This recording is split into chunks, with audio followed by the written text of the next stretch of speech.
Welcome to Fix It Home Improvement, covering projects that every homeowner should know and great products for home and garden. Hi, I'm JC, and this is where we share weekly home improvement tips. I'm here with my co-host, Cindy. Hello, JC. Hi, Cindy. This week we're going to talk about sandpaper, and we'd like to thank Art for suggesting this topic and Allie Grader for liking and sharing the podcast.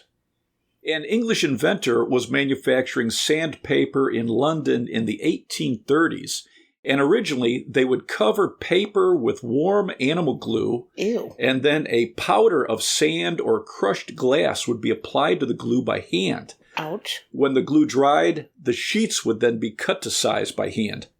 One of the first patents for making sandpaper in the U.S. was in 1834.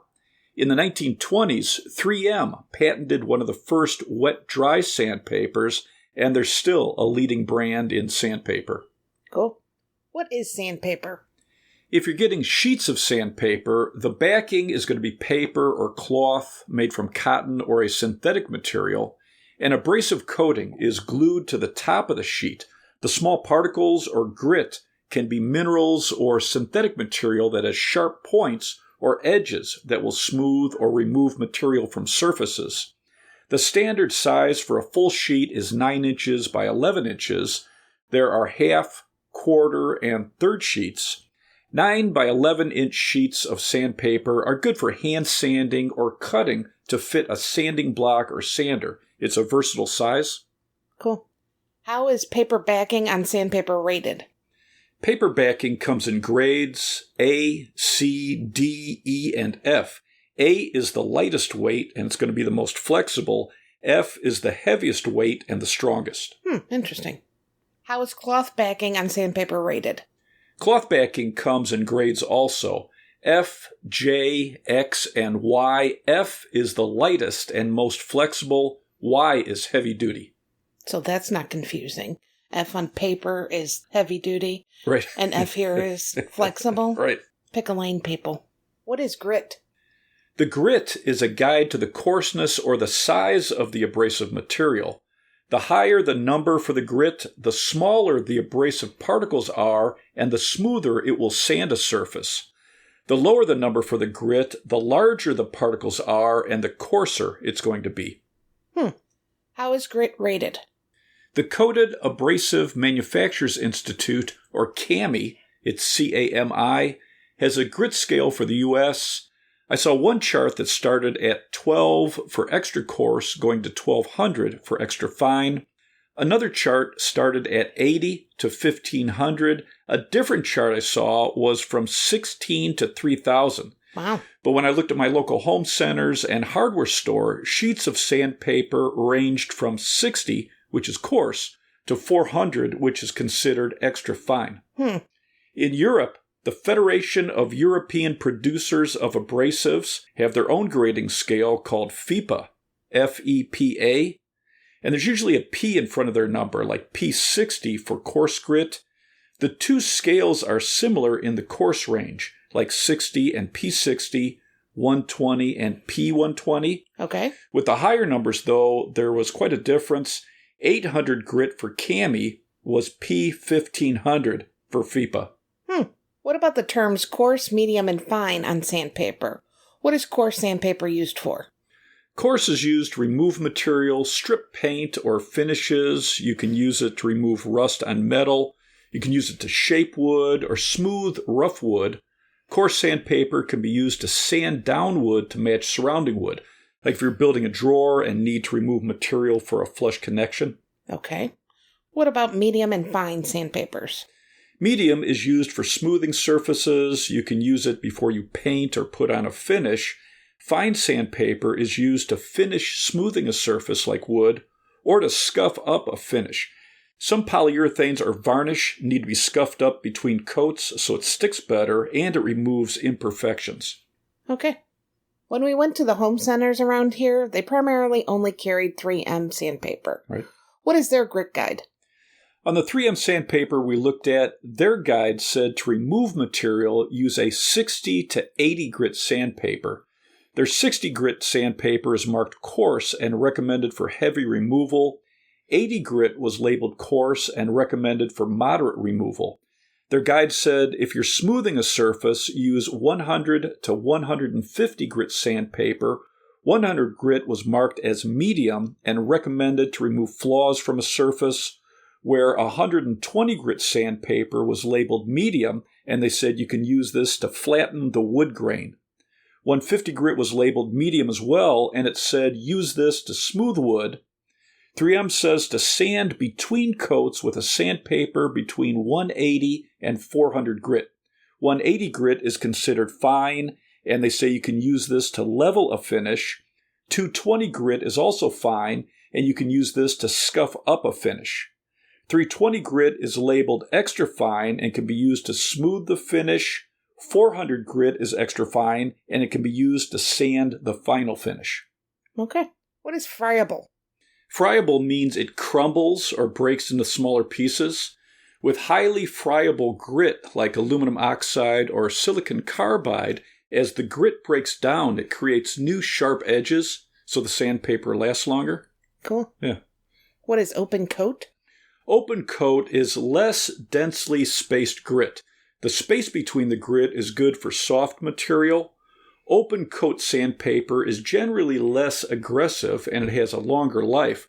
The more space between the grit allows the material that's being removed to fall away easier so it doesn't clog up the sandpaper. You're going to have more airflow and it generates less heat. What is closed coat? The grit covers the sandpaper backing, so there's very little space between the grit on closed coat sandpaper. It's generally more aggressive and will give a smoother finish. Closed coat sandpaper is good for hard material. Okay. What are the different types of grit? There are 5 main types of grit on sandpaper: aluminum oxide, garnet, silicon carbide, emery, and ceramic. Okay, let's start with aluminum oxide. What should we know? This is an all-purpose sandpaper. Aluminum oxide is a hard, tough synthetic material. It's good for sanding painted material, wood, plastic, joint compound, and metal. It's long-lasting because it's highly friable. This is good for hand sanding or on a sander. All right. What about garnet? Garnet is a natural mineral with medium hardness. It's good for hand sanding wood. It wears quickly, but it leaves a smooth finish. What about silicon carbide? Is that how you say it? That's how I say it. Okay. Silicon carbide is a very hard synthetic material that's used on sandpaper for wet and dry sanding. Silicon carbide is popular for sanding between coats or sanding between finishing coats. It's good for wood, metal, and plastic. What about emery? Emery is a natural mineral with medium hardness. It's good for painted surfaces and metal, but because there's small amounts of iron in emery, it can stain wood. Emery cloth works well for removing paint and rust from metal, and the cloth backing is going to be more durable than traditional sandpaper. Okay. What about ceramic? Ceramic is a synthetic material. It's very hard and durable. It's good for power sanders. It works well when you need coarse sandpaper for stripping metal or wood. What is wet sanding? If you're wet sanding, you're using water or another liquid to lubricate the sandpaper. Wet sanding removes less material. It helps prevent finishes from gumming up the sandpaper. It's going to produce less dust and last longer. But you need to use a sandpaper that's labeled wet dry. All right. What is a sanding block? It's a hand tool that holds a rectangular sheet of sandpaper. It's going to be flat on the bottom, and the top is usually curved, so it's comfortable to hold onto and control. A common size uses quarter sheets of sandpaper or a quarter of a standard sheet. A common size for a sanding block is 2 3/4 inches by 5 inches. Are you going to do math? Yes, if you have a standard 9 by 11 sheet of sandpaper, divide it into 4 pieces. What is a good sanding technique?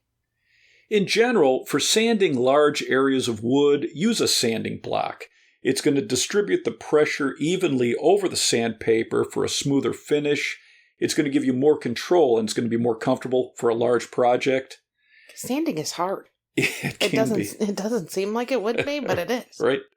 You should sand wood along the grain. Sanding across the grain can leave visible scratches. And use light pressure. Let the sandpaper do the work. Change the sandpaper when it gets dull or gummed up. Start with a coarse enough sandpaper to remove imperfections, and then sand with a higher grit to remove the sanding marks from the previous sandpaper. Or use a higher grit to smooth the surface. Make sure you're cleaning off the dust between grits. Okay. What are some other sanding tips? When sanding wood before painting it, use 120 then 150 grit, or 150 then 220 grit. If you're sanding wood before staining it, use 150 then 220, or 120 then 220 grit sandpaper. Sanding is going to remove imperfections, and it smooths the surface, allowing paint or stain to penetrate the wood better. Okay. For sanding drywall compound, USG, a drywall manufacturer, recommends to wet sand. But if you're dry sanding, use 150 grit sandpaper or 220 grit sandpaper, or use a sanding screen. For sanding paint or finishes that can clog sandpaper, use a clog-resistant sandpaper. This has a coating that comes off as it gets loaded up with debris. Interesting. Yeah. What is a sanding sponge? It's a rectangular foam block with grit on the sides and edges. They can be rectangular with 90-degree corners or edges with 45-degree angles. It's easy to hold on to, and it's flexible for rounded material. It's going to get into corners and be more comfortable to hold on to than a piece of sandpaper. Okay. Most sanding sponges can be used for wet sanding, but check the label. They can come in one grit or two types of grit, like medium grit on one side and an edge, and fine on the other side and an edge. Some come marked fine, medium, or coarse, and others will have the grit number, like 120 marked on them. Right. An interesting sanding sponge is Spy Sponge. Are you going to spell it? So Spy Sponge is SPYSPONGE, and this is for sanding drywall compound. There's 3 areas where you can insert a removable LED flashlight. The flashlights illuminate the drywall so you can see any imperfections. So if you're trying to get a professional finish when you're compounding drywall, it's common to use a drop light or a work light against the surface, and that way you can see any imperfections. The light in the sponge puts the light right where you need it, and then you can just sand the area. And this is a medium, fine, dual grit sponge, and it has an angled edge for corners. Cool. What is a sanding screen? Sanding screens are popular for smoothing out joint compound on drywall, but they can also be used on wood, metal, plastic, and paint. The sheets I saw in the home centers were 4 3/16 by 11 1/4 for a hand or a pole sander, and they're waterproof so they can be rinsed off. The openings on the screen or the mesh help prevent clogging from drywall dust, and the mesh is very durable and long-lasting, and both sides have the grit on standard sanding sheets. Okay. What are some problems with sanding in your home besides the mess? OSHA, the Occupational Safety and Health Administration, says wood dust from cutting or sanding may cause allergic respiratory symptoms, non-allergic respiratory symptoms, or cancer. Wow. They say you should wear at least an N95 disposable respirator mask for dry sanding wood, metal, plastic, and drywall compound. 3M recommends an N95 disposable respirator for any sanding, grinding, or sawing, or if you're working with fiberglass.